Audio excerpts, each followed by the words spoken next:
श्री स्वामी समर्थ स्वामीमय जीवन या आपल्या यूट्यूब चॅनलमध्ये मी तुम्हा सर्वांचे मनापासून स्वागत करते। आज आपण पाहणार आहोत की प्रज्ञाविवर्धन स्तोत्र काय आहे, त्याची संपूर्ण माहिती, त्याचा अर्थ, उपयोग, प्रज्ञाविवर्धन स्तोत्र वाचल्याने काय फायदे होतात, हे स्तोत्र कशामध्ये आढळते, तसेच प्रज्ञाविवर्धन स्तोत्राचे काय फायदे आहेत, हे संपूर्ण आज आपण या व्हिडिओमध्ये पाहणार आहोत। तर व्हिडिओ कुठेही स्किप न करता अगदी शेवटपर्यंत नक्की पहा, ज्यामुळे तुम्हाला प्रज्ञाविवर्धन स्तोत्र याबद्दल संपूर्ण माहिती मिळण्यास मदत होईल। चला तर व्हिडिओ चालू करूयात। प्रज्ञाविवर्धन स्तोत्र हे एक प्रसिद्ध स्तोत्र आहे, ज्याचा अर्थ आहे की बुद्धी वाढवणारे स्तोत्र, म्हणजे बुद्धी वाढवण्यास प्रज्ञाविवर्धन स्तोत्र फायदेशीर ठरत असते। या स्तोत्राचा अर्थ असा होतो की हे स्तोत्र पठण केल्याने बुद्धी आणि ज्ञानाची वाढ देखील होत असते, अशी मान्यता आहे। तर प्रज्ञाविवर्धन स्तोत्राचा काय उपयोग होतो आपल्या जीवनामध्ये? बुद्धी वाढवण्यासाठी, ज्ञानासाठी आणि चांगली स्मरणशक्ती प्राप्त करण्यासाठी हे स्तोत्र वाचले जाते। हे स्तोत्र पठण केल्याने बुद्धी आणि ज्ञानामध्ये देखील वाढ होते, तसेच स्मरणशक्ती चांगली होते। प्रज्ञाविवर्धन स्तोत्र हे स्कंद पुराणामध्ये आढळते। हे स्तोत्र कार्तिकेय देवतेच्या स्तुतीसाठी केलेले आहे। तर हे स्तोत्र पठण केल्याने बुद्धी वाढते, स्मरणशक्ती सुधारण्यास मदत होते। हे स्तोत्र पठण केल्याने मन देखील शांत होते आणि आपल्या अभ्यासामध्ये मदत होत असते। तसेच एका लेखात म्हटले आहे की प्रज्ञाविवर्धन स्तोत्र मुलांना तोत्रेपणा कमी करण्यासाठी आणि अभ्यासात प्रगती करण्यासाठी देखील मदत करत असते। कालपर्यंत आपण मोबाईल घेऊ नकोस म्हणून मुलांवर ओरडत असतो, तर आता पालक मोबाईल घे आणि अभ्यास कर असे मुलांना सांगताना दिसतात। कालाय तस्मै नमः, म्हणजेच मोबाईल ही काळाची गरज बनली आहे। परंतु मोबाईलचा अतिवापर होऊन लहान मुले त्यांचे बालपण गमावून अकाली प्रौढ झाल्यासारखे वागतात, लवकर वयात येतात, कारण मोबाईल हा लहान मुलांसाठी चांगला नाही। एकदा का त्याची सवय लागली तर ती सवय सुटत नसते। त्यामुळे लहान मुलांना मोबाईलचा अतिवापर होणार नाही याची काळजी घ्यावी।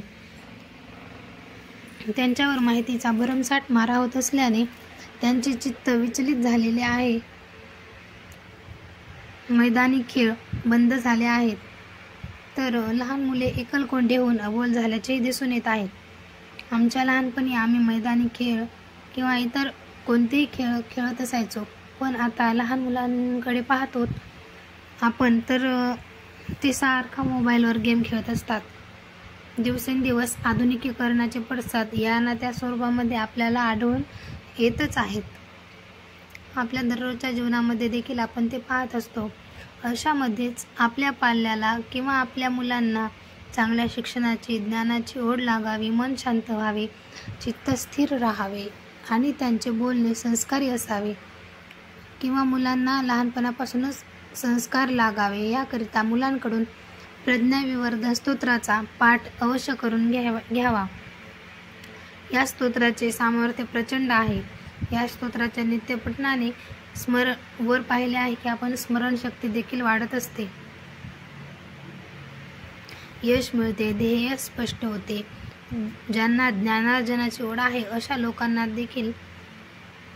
लोकांनी देखील रोज सकाळी अंघोळ करून शक्य झाल्यास ब्रह्ममुहूर्तावर किंवा सकाळी 6 ते 8 या वेळेमध्ये प्रज्ञाविवर्धन स्तोत्राचा पाठ नक्की करावा।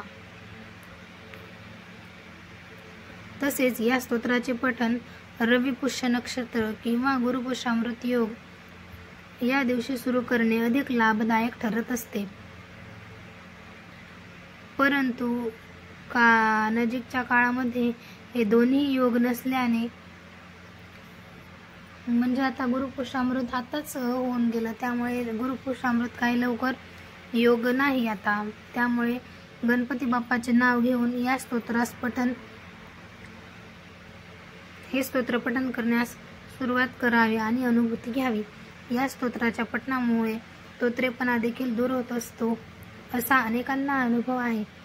हा श्लोक अवघ्या 8 श्लोकांचा आहे.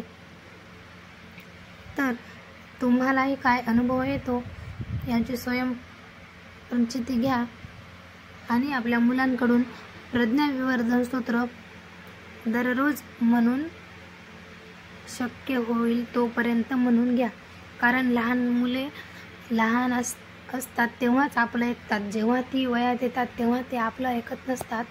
त्यामुळं जेवढे लहान मुलं आहेत, भले त्यांना एखादा शब्द येत नसेल तरी तुम्ही त्यांना वारंवार त्यांच्याकडून म्हणून घ्या, म्हणजे त्यांना प्रज्ञाविवर्धन स्तोत्र पाठ होईल.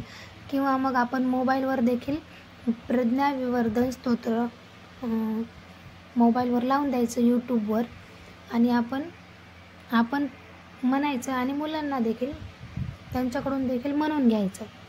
म्हणजे मोबाईलवर लावल्यामुळं कसं मुलांना गाणे कसे पाठ होतात तसंच स्तोत्र देखील पाठ होऊन जाईल.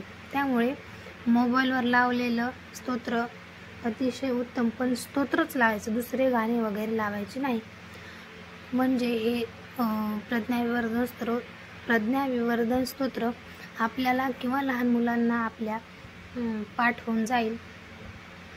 पाठ झाल्यास पठणाची म्हणजे पुस्तक घेऊन वाचण्याची काहीच गरज नाही. पाठ झाली ना एकदा की पुढची ओळ आपाप आपल्या तोंडामध्ये येते. त्यामुळे अवश्य आपल्या मुलांकडून प्रज्ञाविवर्धन स्तोत्र म्हणून घ्या.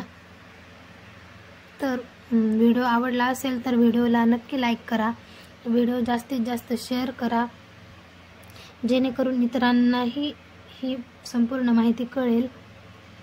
तसेच चॅनलवर नवीन असाल तर चॅनलला प्लीज सबस्क्राईब करा. भेटूयात नवीन आणि माहितीपूर्ण व्हिडिओ सोबत. धन्यवाद.